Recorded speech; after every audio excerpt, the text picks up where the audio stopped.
Today on This Week in Startups, we'll chat with SmartyPants co-founder and co-CEO Courtney Nichols. And does the A in AOL stand for Arrington? All that and more right now on This Week in Startups.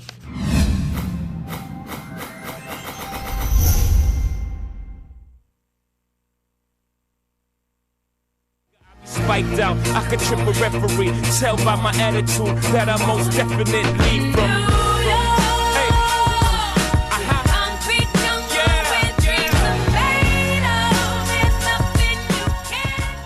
Hello, everybody. Hello, everybody. Welcome to another This Week in Startups. I am your host, Jason Calacanis. I am here with Tyler Crowley. How are you, sir? I'm fine today. And how goes the new startup? There's documents flying around. There's angel investors flying around. People are asking me, how do I get on the deal? How do I get my piece? I say, all I know is my piece has already been reserved. I have to be the first one. But how is it going? You're on the cusp of being an entrepreneur. Yes, and I've actually dabbled in a little weekend project as a little warm-up that I don't know that you're even aware of. Well, do tell. There's a fun little side one that I just kicked off to kind of test, pinging people and the whole process of launching. I did a little weekend fun project called Hey Sweetheart. Hey Sweetheart. Is that heysweetheart.com? Yeah. Hey Sweet. Describe it. Hey Sweetheart is a subscriber phone service for lonely people. A subscriber service. Yes. For lonely people. Yes. So they can have a sweetheart call them every day to check in and let them know that they are loved and missed. And wait a second. Have you been doing this to people in my circle? No. Because somebody in my circle said, I've been getting phone calls from somebody, and they say something really nice to me, and then they hang up. What's your friend's name? Well, it would be my wife. No. So that's why I'm kind of concerned. Okay, so no. Okay, so wait, what happens in here? I put in the person to call. I have the subscriber list right in front of me. Okay, so I have the person to call. So I type in Jason. I put my number, 310-456-4900, female caller, any additional instructions. Tell him how smart he is. And I can just do it for a 6-month subscription or whatever. So how often are they going to call them? Every day. Every day? Yeah. Oh my God. You're crowdsourcing friendship? Yes. When did you come up with this idea, and why was I not included in this? Yeah, that's the best idea I've heard in so long. Oh my God. So this is totally, with all due credit given to this young guy who I believe is in New York, named Zachary Burt, or Burt Zach, I get them backwards. And he's doing a site where he's calling people every day to tell them they're awesome, which might be the one that you're getting. Yeah, that's what it is. And it's the awesome service phone call, yeah. Yes. And it's, they call and say that you're awesome. And so it's like an affirmation service. That one is very much like just have a great day. You're awesome. So I was thinking, what would be even stranger? Yes. Well, this has certainly got a Japanese thing. That was the thought. I was like, how would Japan spin this? Yeah, this would be the way. It's awesome. And what else is awesome, as you know, is GoDaddy. GoDaddy, starting for as little as $5 a month. They promise 99.9% uptime, 24-hour support, 7 days a week. I love GoDaddy. I've been using them for over a decade. They now offer website hosting, unlimited disk space, and bandwidth for less than $15 a month. Hey Sweetheart is hosted, of course, at GoDaddy, and the domain was bought at GoDaddy. And wow, what a service. Tyler uses it. I use it. I have 2,000 domains parked there, probably net value $500,000 to $750,000 worth of domains. And why do I put almost $1 million in domains on GoDaddy? Because I trust them. And they'll pick up the phone and talk to me if I need help. Not that I do, because the web service is so well designed. Please do me a favor and enter code TWIST749, TWIST749 when you check out, and your domain name will go for just $749. What a great deal. Some restrictions, of course, apply. Like if you got 18 different coupons, you can't use all of them at once. That's obvious. Get your piece of the internet, GoDaddy. And we're giving away an iPad. This weekend is giving away an iPad to somebody at random who tweets thank you to the sponsors. So go ahead and thank GoDaddy. And you can do this if you're listening to the show live.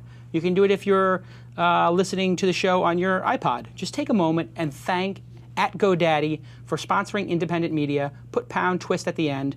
And we're just going to pick one of you guys in the next week and give you an iPad. And I'm not talking about just like the cheapo iPad. We're going to get the 3G one, of course. That's how we roll here. And GoDaddy, awesome. And we really do appreciate their support. I met my guest today in 1996 or so, 95? Yeah. In New York City at Silicon Alley Reporter. At the time, I don't even remember where you were working, but 24/7. I'd helped start 24/7, yes. Riddler.com, which Wow. became 24/7 Media. Now, this is Very really far early back. days. Riddler was one of the first 10 internet That's companies right. in New York City. That's right. Riddler was a genius idea. Basically, it was a sweepstakes company, It was using gaming to get information to sell to advertisers targeted. which is exactly what a lot of Zynga is today. Yeah. Literally almost 2 decades later. Yeah. And you were right there working in Silicon Alley. I came along and started a magazine. We became fast friends. We'd see each other a couple of nights a week at parties, had 100 mutual friends, and then all hell happened, and somehow we both wound up in Los Angeles. That's right. You've got a great new company called SmartyPants, Yep. which makes children's vitamins, but it's really an internet play, and so we're going to learn a lot about what you're doing in relation to that. And full disclosure, I love the idea so much. I asked you, can I angel invest in this a couple of months ago? You're very happy about. You cut a little piece out for me. I got a little slice. I got a taste, and I'm really excited about it. And interestingly enough, we had EcoMom on just That's right. on Friday, and they're doing distribution right now for you guys. That's right, and he's done a phenomenal job. So tell me, let's start with SmartyPants. Sure. What is the origin of it? And what are you aiming to do here? Because I see kids' vitamins. I go to the store. There's a gazillion kids' vitamins. Right. Why do I care about this one? So, well, we'll start with kind of where it started from, because that actually is part of what's different about it, right? So the company came out of a conversation really between parents and healthcare practitioners about preventative healthcare for kids.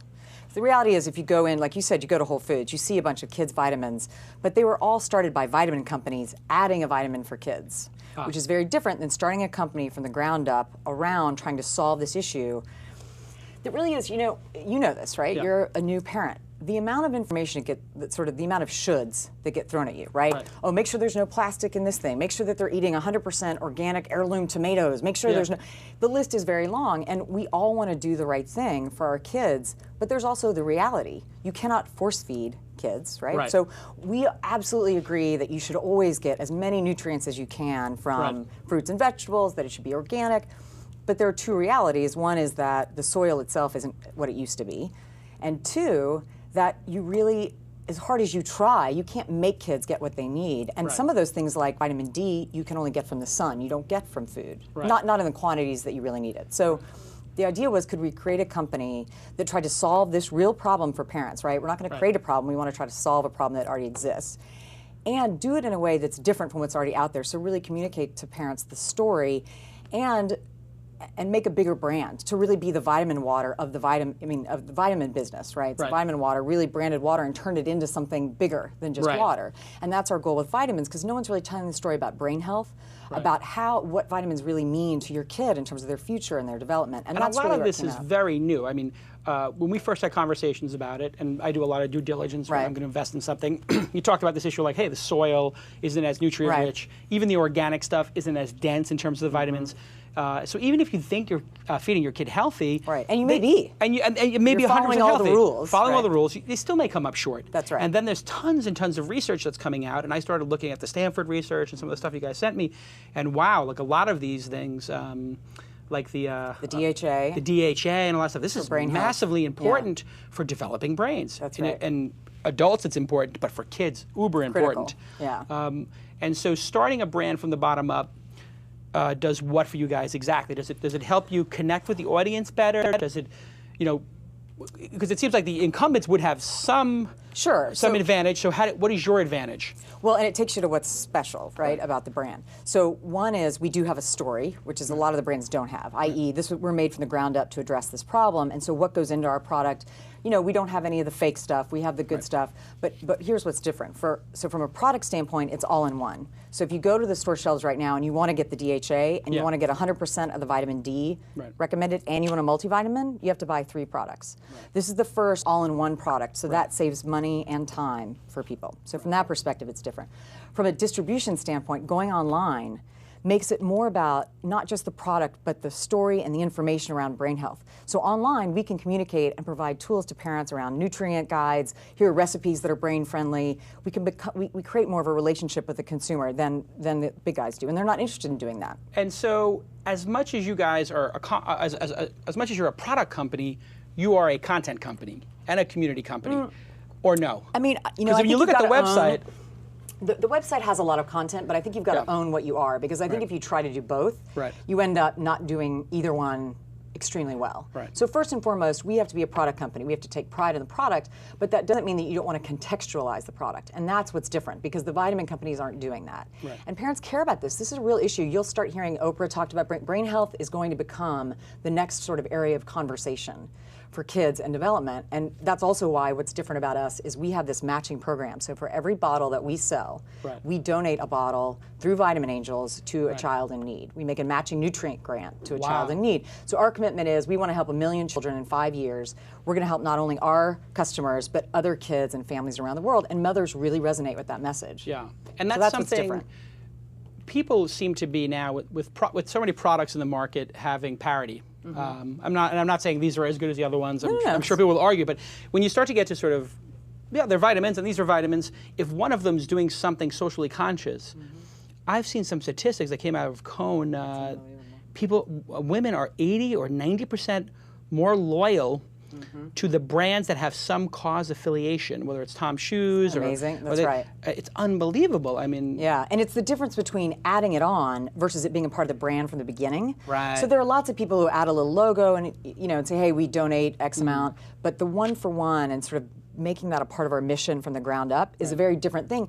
And Jody just did something great. We gave him a bunch of bottles and he sent them out to a lot of bloggers to say, hey, this is a new product. What do you think? And it came from a trusted source, which is a really key part of the marketing, right? So it came through Jody. It wasn't us sending it. He was on the last episode 80, if you haven't watched it, and for EcoMom, and he talks to every single customer who orders from his site. That's right.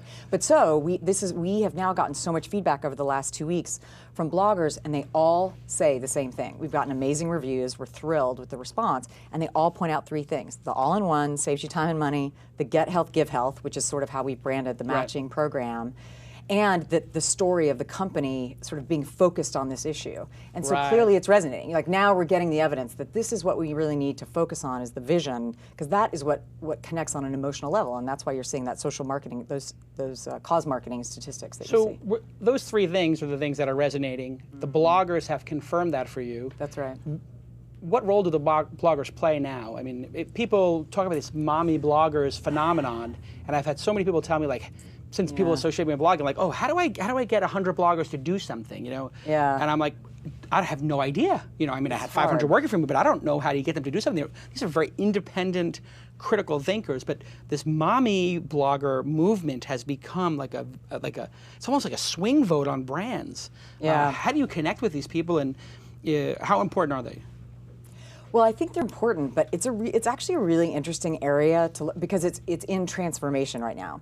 So what happened was you had a couple big bloggers that made sort of waves. Then you had millions of moms. Deuce is one. Heather Armstrong. There are a couple others that are really big, that have made a big impact. And then you had lots and lots of moms, understandably, saying, "Hey, I'm at home, or I've got spare time, and I have experiences to report."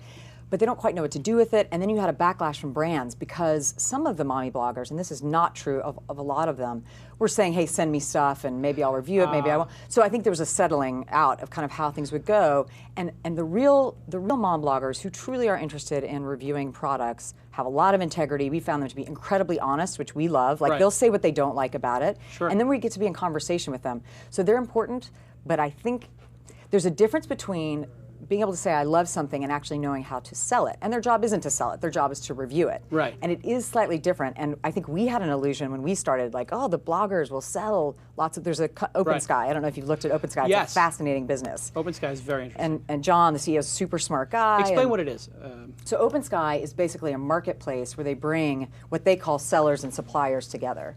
So the sellers are bloggers who are trying to find a way to easily monetize their content. And the suppliers are people like us. And so OpenSky takes a percentage and they introduce products to sellers.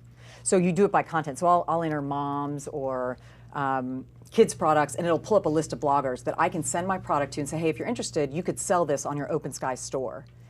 And their readers will see on their page a little link to an OpenSky store. Right. So it's a fascinating idea, but when we first started, I think we didn't realize the amount of work that we probably needed to do to follow on with the bloggers. Once they said, hey, I love this product, okay, you love it, but here's how you might want to sell it, because just putting it up isn't really going to move it. So they are, in some ways, not only marketing, but are they a full-on distribution channel now? Are they the equivalent of Amazon, or like a bunch of micro Amazons? I think that's where he wants to go, and it makes a lot of sense. That's where OpenSky wants to go. That's so right. OpenSky is like a commission junction or affiliate or something like that designed for these people, or is it more like? I think Amazon is more where he, from at least I think he would say from a brand association standpoint, that's where he wants to go. That's right. So we'll see. We'll see how much hand-holding the bloggers need to turn what is a positive review that they independently felt good about into actual sales, and that's hard to tell. And what about this blurring line? I mean, people are used to church and state, like either you are an independent reviewer of movies, or it's advertising. I mean, this is just sort of like you're taking the bottle and putting it right in the middle, like, hey, review this and sell it. Well, or review it and you're getting something for free. I mean, how do they maintain their integrity? Well, I think I think the positive thing is that OpenSky came after this shakeout happened. So exactly what you're talking about is I think what was going on 2 years before, which is they had a bunch of people, brands saying, oh great, I can give you free product and you'll give me a good review. Yeah. That doesn't have any value, and I think the readers are smart enough to sniff that stuff out, right? And so I think the real bloggers and the people and there are a lot of them, saw, hey, it's in my interest to really talk about the things I actually really like. So the way OpenSky works is not, hey, you should like this, and if you do, you'll get free product. It's review it. I send you a bottle to review. If you like it, that's great. If you like it enough that you want to recommend it, that's great, and here's how you can sell it. But we don't go in and say, hey, we're going to give you a year's free products if you say you like it. It's interesting. I got this issue totally wrong. When I was doing Weblogs Inc., I tried to hold the line. I tried to hold, like, we can't get these products for free, we have to return them and all this stuff, and I just thought the integrity would be compromised. And it turns out people have maintained their integrity while getting free product. Because I was an old school journalist. But I think within reason. Like, you don't want to give, I think we don't ever send a lot of product to anyone. So we'll send one bottle, because you need to be able to taste it. There's no way for you to review it if you're not tasting the product. And what are we talking about here? This is, $30 or something. It's not like you're not even. No, not even, it's $20. That. Yeah, and you want to be able to see what it looks like. And I mean, if you're a reviewer, you do need to see it. But ours is such a small amount of money. We're not trading for good reviews. The thing that's happening to me all the time now is I will buy something that's expensive or cool, and then they can't believe I bought it, and then they send me another one. Which is great, though. See, that's because they know that you care, that you were interested enough. Right. But with this product, people need to try it, though. It's something you're giving your kid. It's consumable, right? Yeah. I mean, I think people want to make sure the kids like the taste, that sort of thing. So, what does it run somebody to put their kid on this per month? Because it's a subscription service. It is. You can buy a single bottle. That's more expensive. Obviously, we want people to sign up. The subscription is $17.95 a month, which is, if you bought the 3 supplements individually, would run you somewhere from $30 to $55. So it's a lot less than if you're buying all the supplements, which is why our first market is people who already give their kids a couple different, who probably give their kids a DHA fish oil and a multi. And they look like candy. Taste good. Yeah, and they taste really good. In fact, oh my God, it's so delicious. Right? Tyler, you have to have some. Have you had some? I brought, for low blood sugar. They're very good. We've had a lot of grown-ups sneaking these. Oh my God. The thing is, we learned this summer. I don't like swallowing vitamins. Yeah, this is adults. I'm telling you. People, we're adding something that says SmartyPants is good for grown-ups too. Oh my God. We've had so many people call and write and say, that I'm taking these myself because I don't like horse pills. And that's the exact phrase they use. I can't swallow my doctor said, you gotta take this vitamin C thing, blah, blah, blah. Yeah, vitamin C's are I'm big. getting old, I'm gonna be 40 years old, blah, blah, blah. I'm just that's totally not screwed. Old. I'm 40 and that's very young. Exactly. Let's be clear. Exactly. Yeah. So let's see, the kid's serving is 4, so that means as an adult I can eat like 12 of these. 6. Trust me, Gordon and I, we have eaten our weight in those things, I'm telling you. It's not possible to eat too many of these? No, in fact, that's actually, we did not put iron in this product, which is really good for kids' brain health for that exact reason, because iron is the only thing that can present a lethal risk if kids overdose on them. Wow. You might not feel, good if you ate, but there's nothing bad that's going to happen to you. No, I could see myself eating the whole bottle. Yeah, you got to be careful with these. We're going to make Smarty Snacks, which are going to be this for grown-ups, but right now we have grown-ups buying these. What about liquid stuff? Because we had talked to her originally, and Gordon, your partner, was telling me, may have, like, liquids liquid vitamins are a possibility. Well, for infant and for prenatal, that's the next place to go. So we have a whole product pipeline, but we want to make sure that we get sort of the core messaging right before we start introducing additional products. As an internet-only brand, what is your advantage, disadvantage to the sort of people who are in the Whole Foods? Does it make it more exclusive that you can only get it on EcoMom or online? Or is it, at some point, are you going to say, you know what, we're going to put this into Whole Foods? Yeah. Because they must be, when Whole Foods sees this, they must be like, oh my God, we have to have this. And so then you got this, really cool idea to build the brand virally online and get people, and own people's email address and have a relationship with them. That's right. And then that's going to basically, at some point, you're going to get Walmart to tell you, like, I want this for 99 cents. Right. How do you balance that? Well, I don't think, interestingly, this product will be a premium product. It's not, that probably won't be the home for it. But it's interesting. So since we last talked, we have, I think, become a lot more willing to look at offline distribution as well, because there are people who do. There are people who will go to the grocery market, go to the grocery store and want to see it there or buy it there because they. So it's interesting because we're looking at it now. But what makes it, I don't know that it makes it exclusive, but starting online gives us the leverage, and that's really where we started. In other words, we build a base and a following. I can go to Whole Foods and say, I want this shelf space. I'm I don't want 20, this shelf space. Loyal I already people. have customers, and I have customers in your area. I have Los Angeles customers that I can tell them they can buy it at this Whole Foods, and you're just going to get more leverage. So I think we're interested, and we would do things like having tasting, but really online allows us to tell the story. I want to hear about your past because you were president of Mail.com, and you also worked for Clear, which was the crazy, insane Steve Brill idea to get through airports with that little badge. That's right. These two experiences must have influenced what you're doing now. But one thing I would like to influence you to do is to buy a .co domain. Did you see what I just did there? I did. Still a pretty good. It was good, man. You're good. Still You're pretty always good sales. very good. Always very good at the sales pitch. Yeah. But hey, .co is essential. Everybody, because you guys have. What is it? Get SmartyPants? We are SmartyPants. We are SmartyPants. We gotta get SmartyPants.co. Okay. .co. Oh my God! People in the audience are gonna buy it. Gordon's watching, I'm sure. Yeah, and somebody in the audience, if you do buy it, it is your humble honor to forward it on to me so I can give it. Nice. Yeah. I like that too. Yeah. You like that. Yeah. Over 500,000 .co domains have been registered in the last 2 months. The tagline, of course, create your own opportunity. .co is the new web address that gives you a truly global, recognizable, and credible option for branding your online presence. Pretty credible, .co, right, Tyler? I mean, it's your company. How many have you bought? Over 10 or, I'm going to get, over 10 or under 10? Everybody in the audience guess. Is Tyler over 10 or under 10 yet? Over or under? I'm going to say you're right around 8 or 9. A little under. 7? Exactly 7? Yeah, I don't buy a lot of domains, but strategic. Yeah, just because the .co is used everywhere around the world. .com, Americans don't realize that's really a lot of just USA and Canada. Yeah, but .co is global. Right. Yeah, and Venture Hacks has launched its popular Angel list on angel.co. It's a whole new chance for you to get a great domain name as opposed to .com, where you're going to get. Well, let's face it, you're going to get screwed when you try to buy something. Trust me, I've bought these things, and I have been screwed. But now I'm just buying .co names, and I have a ton of them. And if you go buy one, just purchase it with the hashtag twist. I'm sorry, don't purchase it with the hashtag twist. You're going to go to GoDaddy to buy it, because they don't even have their own website. They work with GoDaddy. So go to GoDaddy and buy it, but thank .co. And you'll also be included in the iPad giveaway. So you get 2 chances to win. Everybody's listening to the show. If you hear my voice, it is your Geary. It is your humble duty and honor to thank the sponsors. Without the sponsors, you wouldn't get free independent programming like this.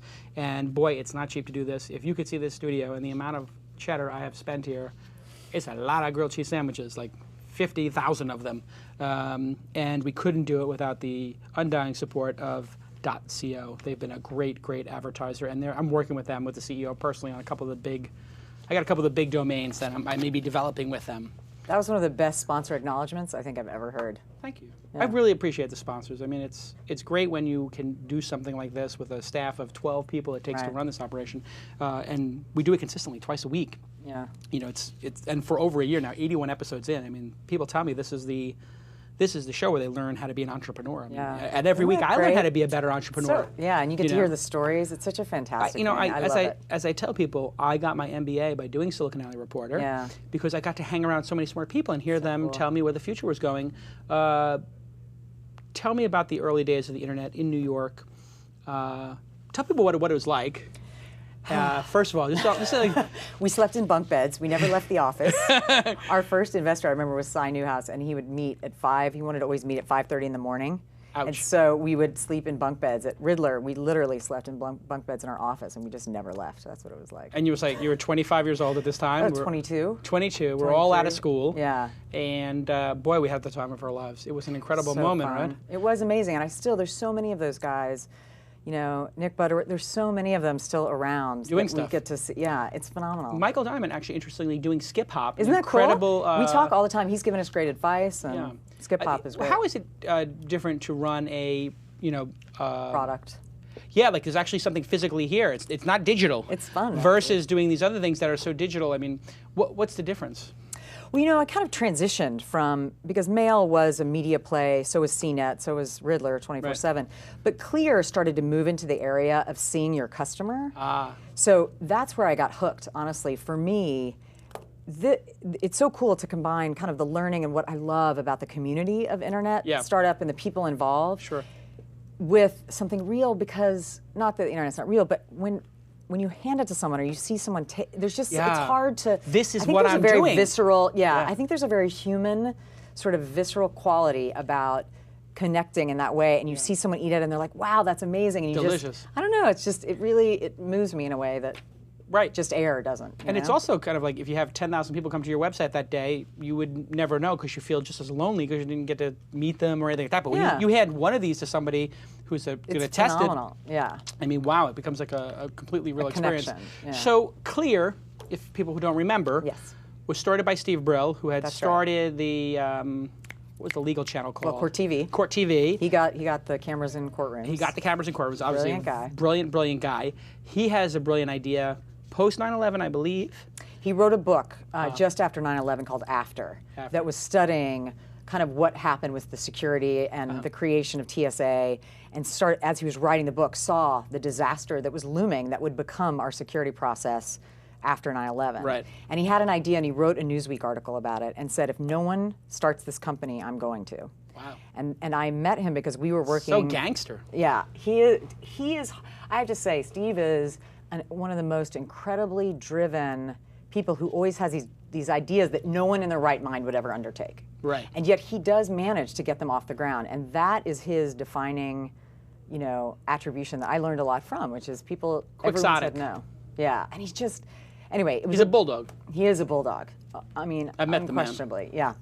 He's not. You don't forget. You don't forget meeting I tell you Steve. something. I talked to him because he was interested in buying Silicon Valley Reporter at one point, and I remember that meeting. I was like, "Whoa, this guy's intense, man." I thought I was intense. It was a badge of pride that I was his longest-lasting COO. So I was his founding COO, and when he started the business, we were working on something else together, and he said, "I'm doing this." And a lot of people work at startups. How do you deal with like a maniacal CEO type? I mean, he's a screamer, yeller, crazy man. How do you deal with somebody like that? You sort of got to talk them down from the ledge sometime, or you got to stand up to them and then they respect you? I mean, I think what's I the had secret? a penchant for it, unfortunately. Yeah. I had a pattern of like these amazing mercurial sort of CEOs. I think it's sort of respect. The yelling I don't really care about. If we have an understanding of mutual respect, he never really did that stuff with me. Right. Right? So it's sort of two groups of people. Yeah. And so there was a point, honestly, where for me it wasn't okay anymore, and I left. I mean, I'd been there for 4 years, and we had just, the business was launched and stable, and I was like, I want a different environment. Yeah. It works very well for the first year and a half. It does not work well when you have 1,000 employees, hundreds and hundreds, of employees all over the country, hourly worker. That doesn't work well. You can't be the maniacal CEO at scale. You cannot. That temperament works very well when you have a lot of walls to push through. Right. So you just need to know, if you're the maniacal CEO, you got to have that awareness. Okay, I need to get this thing rolling, and then I need to step out. If you're the person working for them, you need to know that person has enough vision to know that they need to step aside. Yeah. Because you can deal with it, but it's not a sustainable. It's just not. It's hard to scale, when you have somebody who's that maniacal. Although Steve Jobs seems to have done it. Yeah, well, and it serves It's a rare. purpose, Yeah. and you have to have the right kind of team around you, and it serves a purpose, which is there is no one I guarantee you, that could have gotten Clear off the ground, and it was and is a brilliant idea. And the idea was basically what? Fast pass for airport security. That you do both the people in that line of service, and you do the rest of the security process of service, because everyone actually moves more quickly. It's a toll road.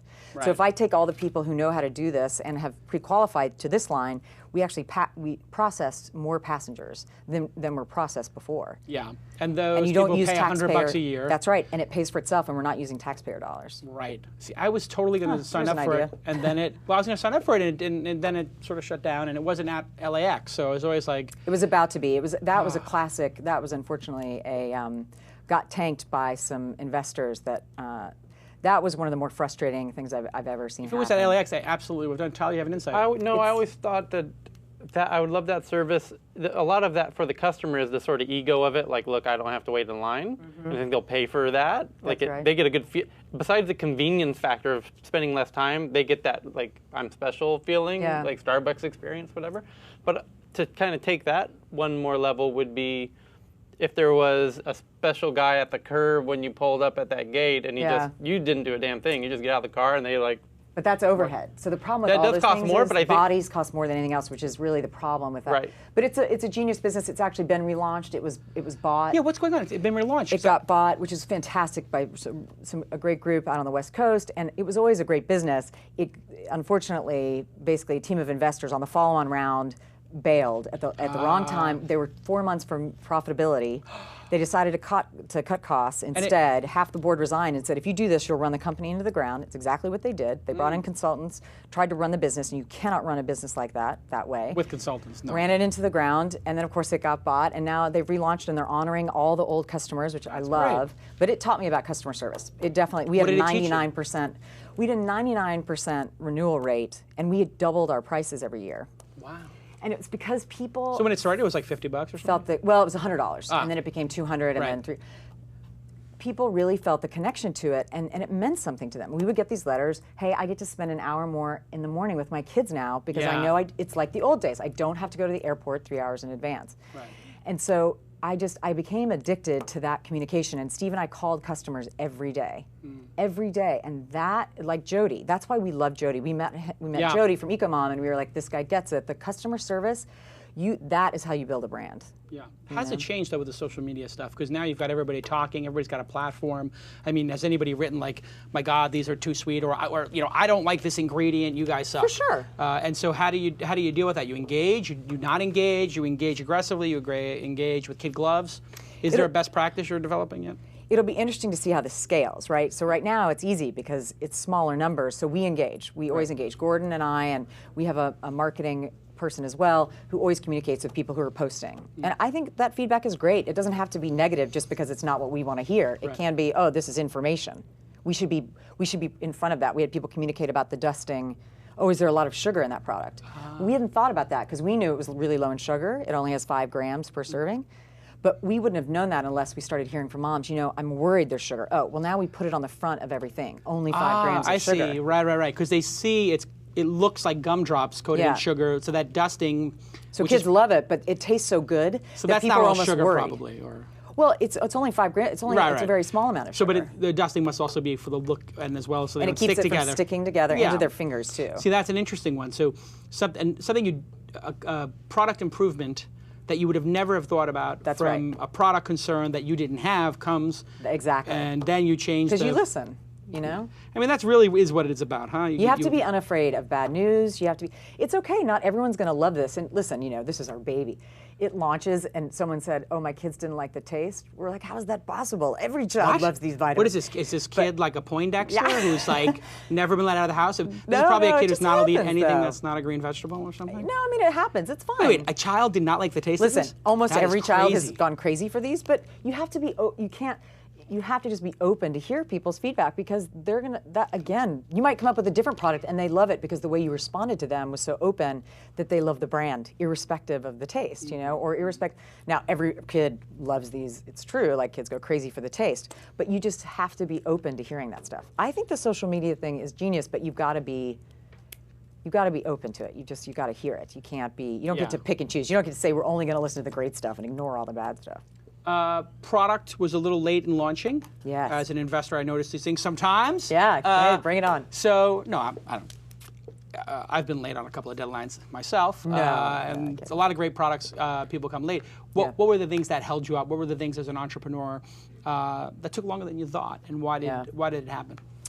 So, it actually wasn't the product itself. The product itself went through sort of the stages it was supposed to. It got FDA, met all the standards, and did all of that. Well, you had to do all that stuff, huh? It was, yeah, you do. You have to meet sort of you have to go through what's called a stability trial to make sure that it has, here's what's on the nutrition label, that it has after 12 months what you say it has. Oh, so you have to wait a year, or there's some way to accelerate No, you it? do an accelerated stability trial, but for a label claim, you have to say this is good for 12 months. You had to learn all prove. this stuff, huh? I had to learn all this. That's fun. Yeah, That's like clear. We didn't, I will tell you, we weren't anti-terrorism experts or aviation experts. We knew, I mean, this is the entrepreneur thing. Yeah. All you have to know is what you don't know, and that you know how to go out and ask questions. You're not supposed to have all the answers. So we learned all How long of did this. it take to learn about making a supplement and making the claims and the legal issues? We're still learning. But the first year, we spent a year really first making the mix, and this is a hard mix to make. Getting the DHA in with the regular multivitamin ended up being a lot harder than most, which is great. It's a barrier to entry. It's not simple to do. But that took a while, and then the FDA, FTC, which is a whole separate thing, right? Claims, label claims, which is different than FDA, what's actually in the product. Interesting. We did all of that, passed all that with flying colors, went out and got the right lawyers, made sure that we were really, really, really conscientious about making sure we checked all that. And this can't be a cheap process. I mean, it's going to cost tens of thousands of dollars to figure out the legal stuff around this. Tens maybe, but not, maybe 15 or 20. If you have the really? right lawyer, if you know the questions in advance so you're not wasting time. With an entrepreneur, it's like you do as much research in advance as you can to make those calls as inexpensive as you can. Right. When you get on the phone with the lawyer, you have your ducks in a row. All the questions laid out. And there's no pleasantries. Like, it clock ticks. Yeah, I would like an answer to exactly. this question. Yes or no. And then That's well, right. we have to discuss it. Let's discuss it right now. Boom. Yeah. Next issue. I've got 7 issues to discuss with you. And then you look and you record how many minutes you were on the phone. That's right. 37-minute call. That's and right. do not round that shit up to the 36 minutes in. Do not round that sugar up to the nearest 15 minutes. That's right. And we're lucky. We've had amazing experience. We have a great, amazing lawyer, Dan Burnham, who's the company lawyer, who's been phenomenal. So who's a trained, kind of done a lot. And they'll startups. work with you if you know you're a startup. You have to ask them. That's right. And you say, look, if you share in the risk, you don't ask, you tell them. Yeah.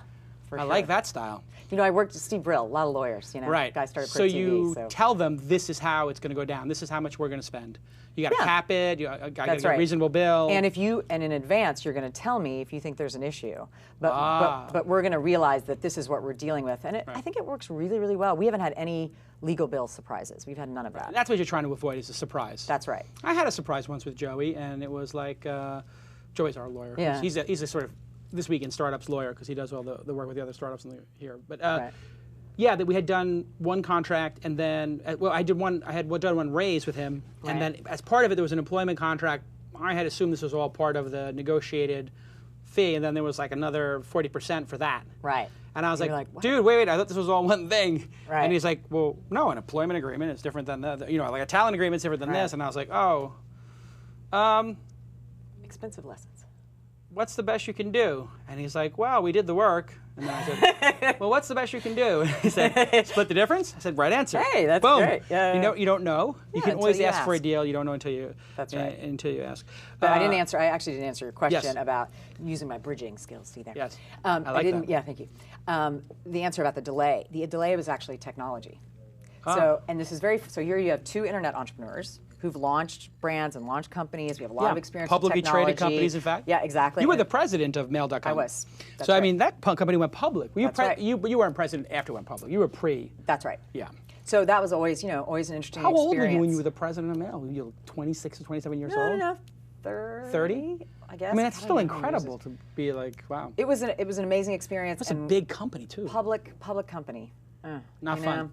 Not fun, because you're just managing to the expectation instead of what's happening. Yeah. No, we had a great business, so we were very fortunate.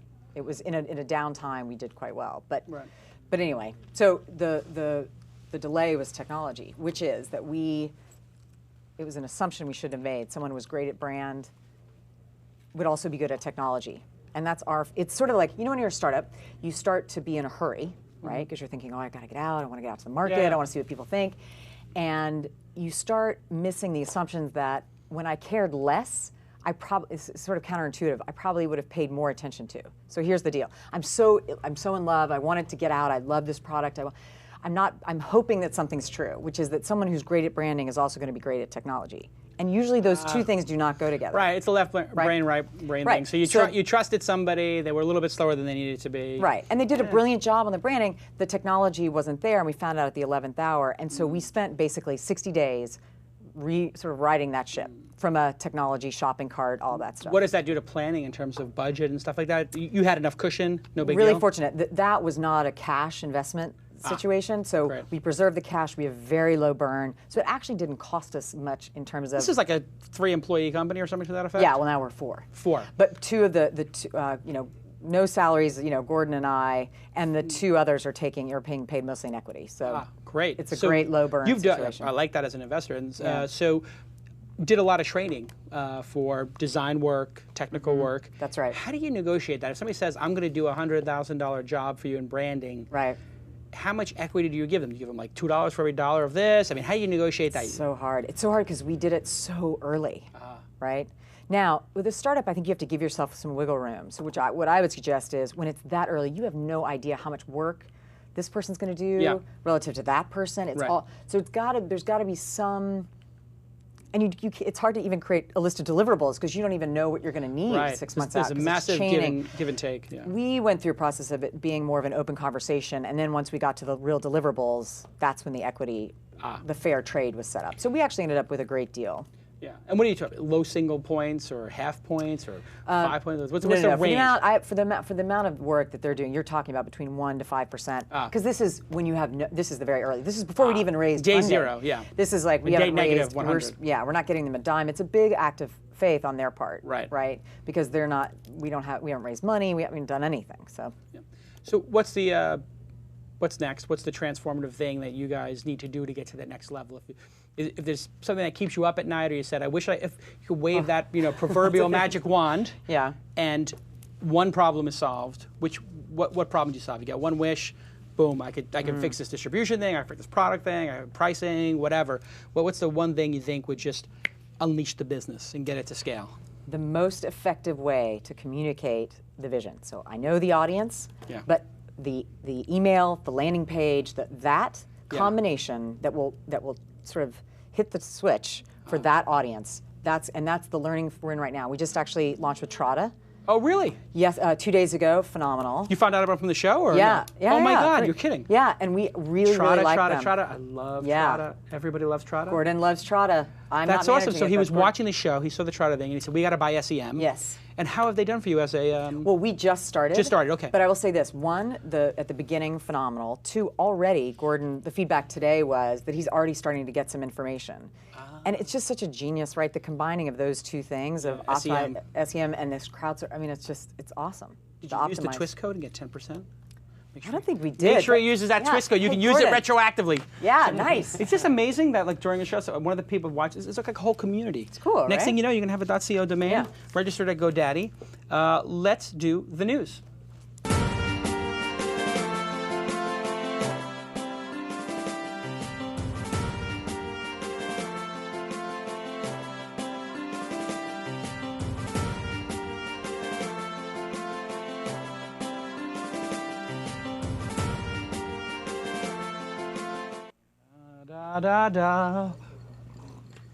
It's a slow news day. It's a slow news day. There's nothing going on, so we can all relax. By the way, is my wife here with the baby or no? My wife is, yes. Is the baby here? The baby's here, yeah. What? Can I see my baby? You're kidding. Somebody came and said, "Can I have the keys?" But I think we may have to. This is the first time. If she's actually here, this will be the first time. You're gonna bring her over? Oh wow. Wow, cool. Stay tuned. My baby is going to be on the program. Lon, Courtney Lon. Hi, Lon. How are you Lon doing? is our amazing creative director here at This Weekend. Lon, I know it's a slow news day. You had to scrounge around for some stories. Tell us the first one. A reasonably sized story today. Of course, TechCrunch Disrupt going on in San Francisco right now. AOL CEO Tim Armstrong made a pretty big announcement. AOL will purchase the technology blog TechCrunch. No specific terms of the deal have yet been announced. Armstrong did a special post on the blog announcing we have acquired TechCrunch. He called it a world-class investment. I ran in here, I'm sorry. Heather Take your Hardy, time, breathe. Chief Executive Officer of TechCrunch, said, quote, TechCrunch and AOL share a motivating passion for quality technology news and information, and we're delighted about becoming part of the AOL family. Also, you might not know, just since the show started, Mike Arrington tweeted you, hey, @Jason, miss you, buddy, really. Oh, very nice of him. So, you know, I'm sure everyone wants to get your comments, your thoughts. You know, first of all, on how big a deal you think this was and what the terms of the deal might have been. Here's that tweet if you're curious. And also just your general reactions to this deal, what's happening in the world of TechCrunch and AOL. This is tough. I mean, I obviously was going off of my Twitter account, and I said what I needed to say. Right. I can't say much more because my lawyers told me it's time to shut up. Oh, okay. What I will say is I'm happy for the staff of TechCrunch. There's a very hardworking staff there. And I enjoyed working with them on the TechCrunch 50 event. And I wish that this could have ended differently.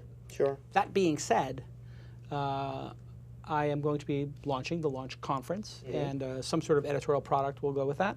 And so onward and upward. Congratulations to the team over there. They worked very hard, and they deserve the success they're getting. Congratulations to AOL.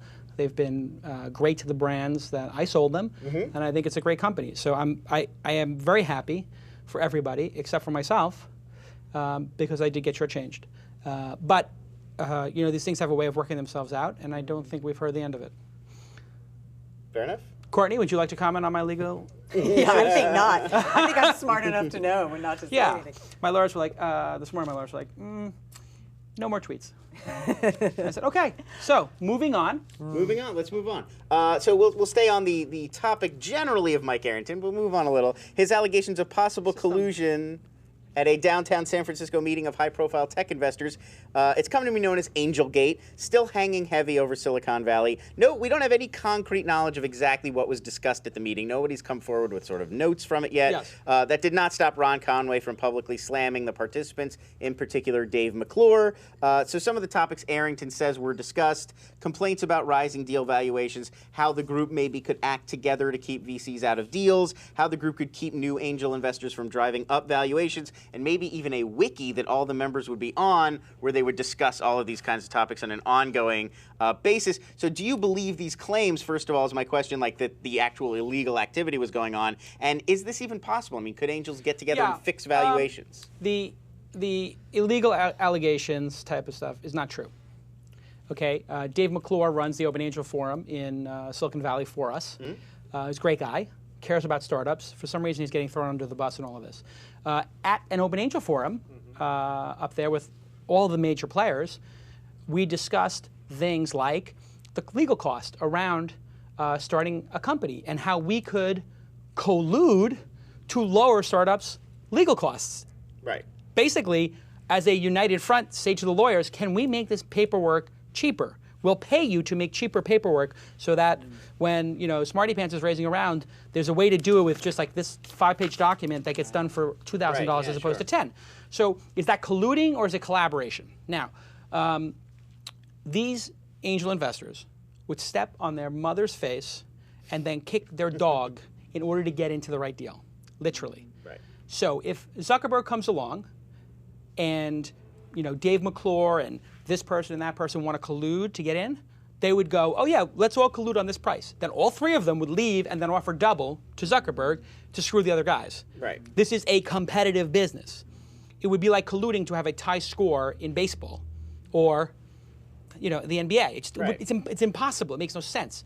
People are there to make money. So Mike and I are friends for a long time. So again, I don't want to start doing character assassination or anything like that. Mike was a tremendous voice. And he's a hustler. These are the good things about Mike. However, Mike explained to me his editorial process when we were friends. And his process is, I will throw something out there and see if it sticks. And facts be damned in some cases. Because he can say, oh, well, you know, somebody told me, or according to this person. Yeah. And that's exactly how it was represented. So when I read it, I said, okay, this is Mike floating an idea. Right. And you know what? He's not the only journalist who does it. Sure. And you know, somebody could say to him like, yeah, they were talking about valuations, and then he could fill in the rest. Right. So it's like the Fox News, like some have said thing. So like it's exactly what it is. Saying, you know, and you can tell that that's exactly what happened because after all the things sort of blew up, one of the people, Mike Arrington himself, said, you know what, it's important we get back to work. And let's forget about all this. That's because people came to him and said, like, what are you talking about? That never happened. And so his way of not admitting that he either fabricated it, exaggerated it, or something in that range. I don't think he fabricated it. I think he exaggerated it. Yeah, I mean, I think most people are accepting at this point this meeting had, like, there were angel investors at this venue. It happens all the time. Right. Yeah, Open Angel Forum happens all the time. And by the way, entrepreneurs talk about price all the time. Angels talk about price all the time. They talk about it with each other. And that's why in the Open Angel Forum, we took price out of the equation. We said, and Tyler and I counsel people on what valuation to go in there with. And I counsel them, this would be considered the high, this would, just so you know, you'd be on the highest range. You'd be in the lowest range. You'd be in the middle. So Tyler, when we do this, how many times do I tell somebody their valuation sounds reasonable or it's low or it's high?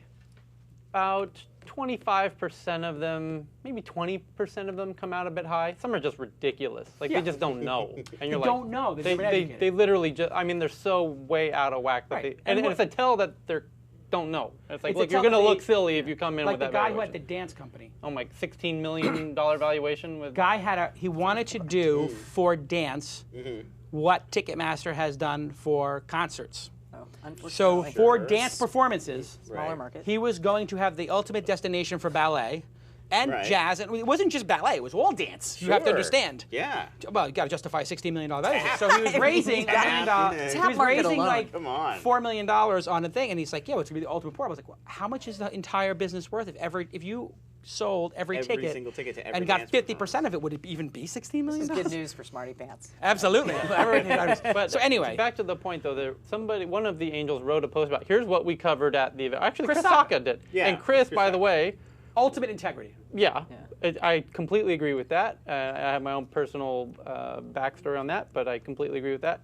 He covered exactly what was covered at that Open Angel Forum that night. Yeah. Almost bullet point for bullet point. Because I think that's where they got the ideas for the topics. There's no doubt that's where they got the idea. And you know what, actually thinking back to it, who is the person who said, let's have a conversation at the end about some issues?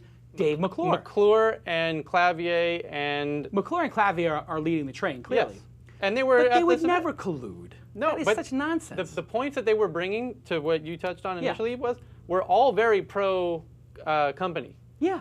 And I think that's why Sacca was so upset. He's like, look, if you were there, you would have And that's why Ron Conway's piece was it was so weird for him to slam everybody and tell them, I never want to work with you, I hate you guys. It was very uncharacteristic of and uncollegial of Ron. Or just maybe a bit assuming, perhaps. Yeah. He didn't like how it smelled. I mean, I have utmost respect for Ron, but the points that they covered were it was like deja vu, like those all over again. And the thing is that Open Angel Forum, the companies were in the room when those conversations were going on. Yeah, we had it as a group. It's very bizarre. There's nothing to see here. Move on is basically it. But what's your experience with the angel investors? You just recently closed a round. Are they all colluding to try to destroy you? Well, I actually find it funny. I think it's more about the art of the possible. This isn't like some packaged goods product where you could sit down and have a conversation about, here are the 3 variables, let's price fix something. It's so wild and woolly and all changes so quickly. Yeah. There's so many variables. I don't even think that's possible. It's not like there are 7 companies out raising money to start vitamin. I don't even think I can't even imagine how it would be possible, to be frank. Like to truly do something like that, to price fix it. Certainly wasn't our experience. And I think they're rapacious in the right way if they're good angel investors, to your point, which is they're not colluding with anyone. They're out there to get their return. Yeah, they get their return. And you know what? Hey, trust me, it's not about how much money you put into the company. It's about how much you take out. At what and at what price. Value. So right.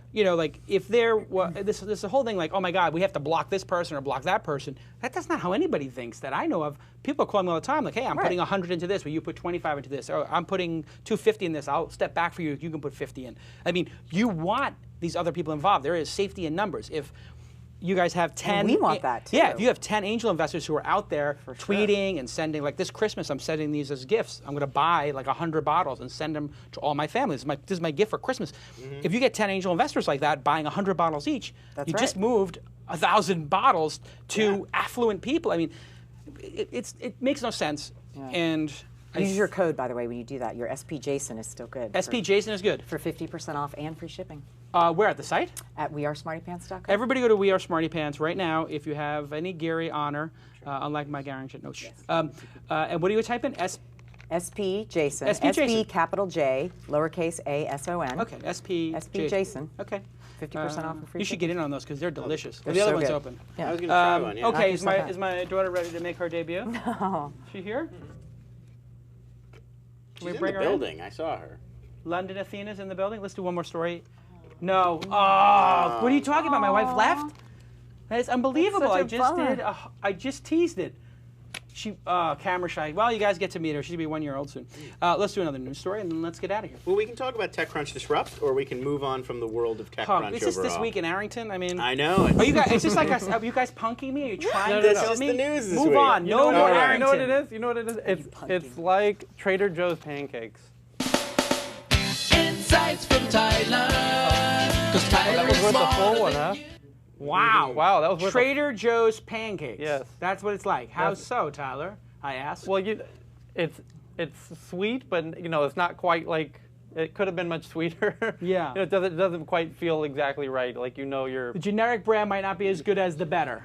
No, the generic. In the case of pancakes, the generic, is better. You want the Waffle House, you want the IHOP. You don't want Trader Joe's. Yeah. You feel like. Yeah. You Just know, doesn't feel right. It just something doesn't. It just doesn't quite feel Trader right. Joe's It's good. I mean, it's good, but you're happy for them. Great, but it should have been. It could have been. Could have been. Could have been a contender. Next story. All right, so we'll talk about Twitter. Twitter is hoping Love to the monetize everyone's desire for more followers using its new promoted accounts product. Wait a second. Go ahead. We're building to it. The company revealed its latest ad product at the IAB conference in New York. Basically, businesses can pay to be a part of the new Who to Follow section to gain additional visibility.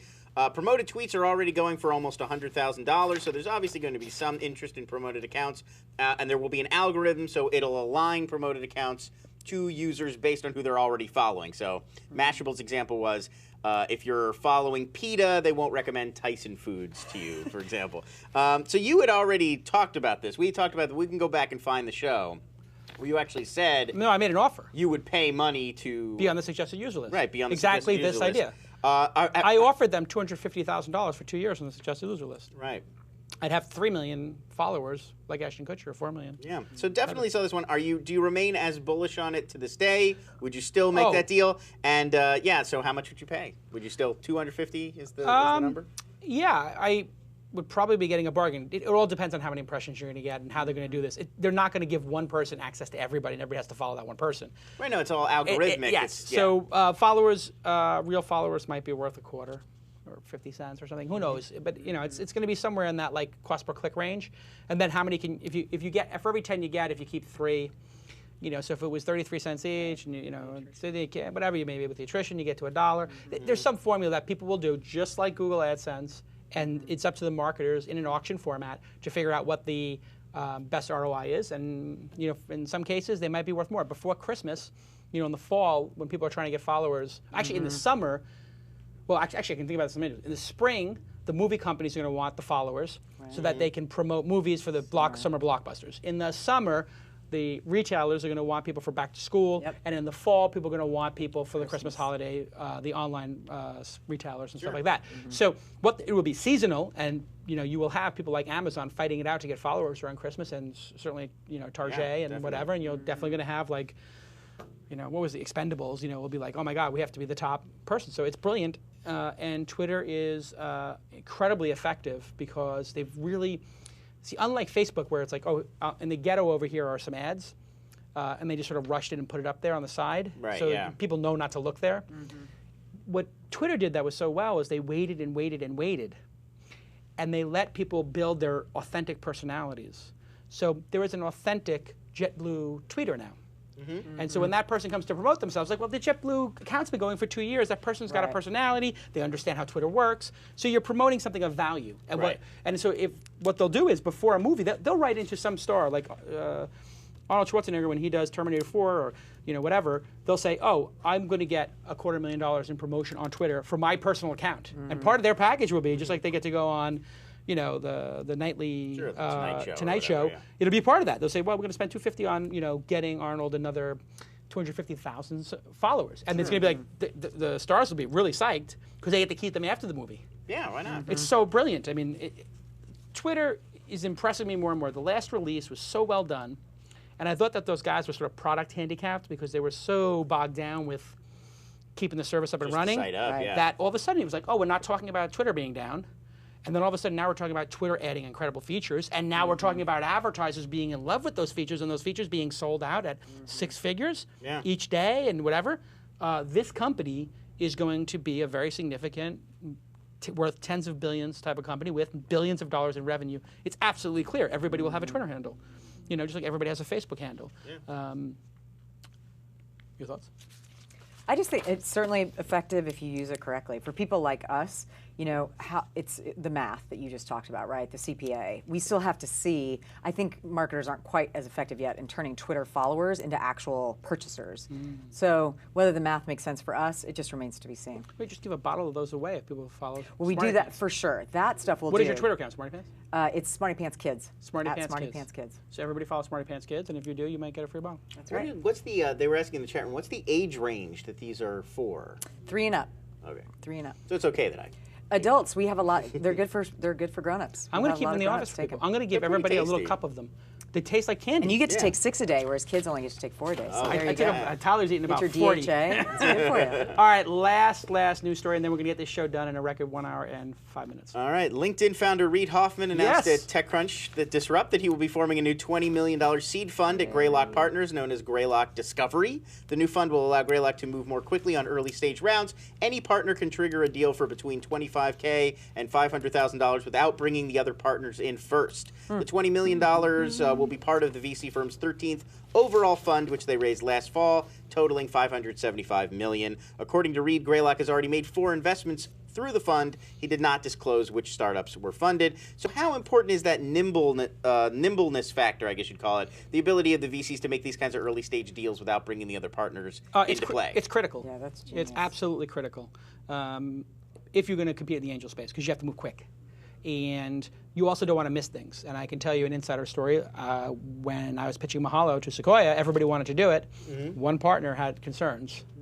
And so I said, okay, which partner? And they were like, oh, they didn't exactly think that I would sort of drill down that deep. And I said, well, who is it? Let me come in and talk to them and see if I can answer their questions, because I'm interested in learning, even if we don't do the deal together. And I had already gotten buy-in from some of the top guys there. And they were like, yeah, we want to do this. I said, well, maybe he's got a really good point, and I can learn and iterate on the product.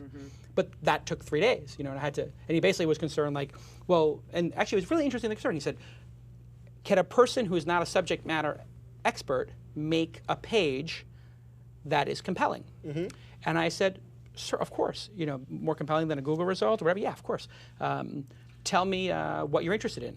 And he said, well, I'm interested in motocross. And I said, oh, that's interesting. And I made the page myself, and I brought it to him. Actually, I emailed it to him, and I said, what do you think of this page? How did I do? And he goes, it's incredible. Motocross.com, you didn't put in the top 7. That was back when we had like the 0 top 7 handpicked. I remember. And he said, why didn't you pick them? I said, well, I went to the site, and it's just a landing page. And I looked at the Alexa rating, and it was very low. And these other sites had a lot of traffic, and their content was updated more frequently, and they had better design. So obviously, they were spending more money, and this person's not spending anything. He said, but motocross.com is like the best domain name you could ever have. I said, yeah, but if you went to it, you have a bad experience, so we shouldn't be in there. He goes, that's incredible. I've been trying to buy motocross off this guy, and whatever, and you got it right. Deal approved. But it doesn't always happen that way. Somebody might not like you. And so a lot of these firms have stories where they passed on Twitter or Zynga or Google because some partner, being the dumbass they are, was like, I have a problem with that. You know, what's their China strategy? And you always have like a couple of naysayers or whatever. And that's why entrepreneurs are nervous to go to VC. It's why you end up going to the angels, because you know that that's not going to happen. They're going to move faster. They might say no, but they'll say no and you can move on. Yeah, it's it's like going to an arbiter versus going to a jury trial, you know, like. Right, yeah, exactly. I would like to just know if I'm right or I'm wrong, you know, like, and then get the hell out of this meeting and go to the next one. You know? Brilliant. And so it's really smart. And the other thing that happens is they can still go to them and say, what do you think? And they say, I'm going to do it anyway. And then they can learn from each other. You know, you were right. You did it, and it worked. I should listen to you more. And then they can listen less to other people. Yeah. But let me tell you something. There are some VC firms that will break up over somebody torpedoing another person's deal, and then I torpedo your deal. Guess what happens when I bring her in to do my deal? Right. You're going to bust her balls. All right. Well, now 1 minute and 4 seconds. You can say that. It's okay. No, they're gonna bust her chops, right? Because I brought Jason in, and I love Jason, and he's been my boy. I've known him for 2 companies, and you asked him all these stupid questions and made us look bad, and you don't want to do the deal, and now I've got to convince you, and he's got to convince you, and then I bring her in, and you bring her in, and then I start busting her chops. It creates this very bad dynamic. And then they're like, oh well, we all have to believe in it 100%. That's the stupidest thing ever. Right. I mean, if you got 15 people or 20 people, what 15 people are going to agree on everything? And what time are you wasting having all of those? Yeah, I mean, just... Yeah, I mean, all systems like that are always set up to be very conservative, to not move forward, move slowly. The market has changed. Like the government. The market has changed radically. And there's so much money available to so many startups from so many different sources that can work faster than you. If you don't work fast, you miss the deal. That's right. So it's a great thing.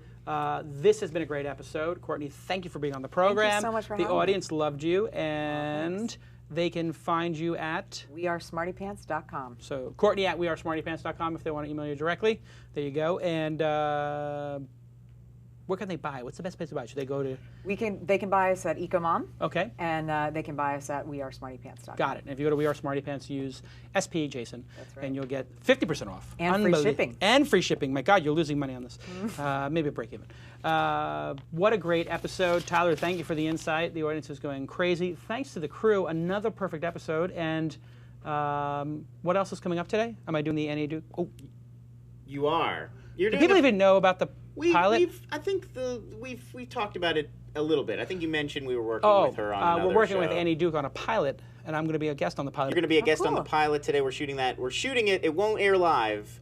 This Week in Poker is going to air live. This Week in Poker is coming up. But after This Week in Poker, we're going to shoot a pilot that will not air live. Okay. I'm thinking the Andy Duke show within the next week or 2 will be on the air. But my show probably won't be released unless we do like a special. Unless, I mean, maybe it'll be fantastic. Who knows? We'll see you all next time on This Week in Startups.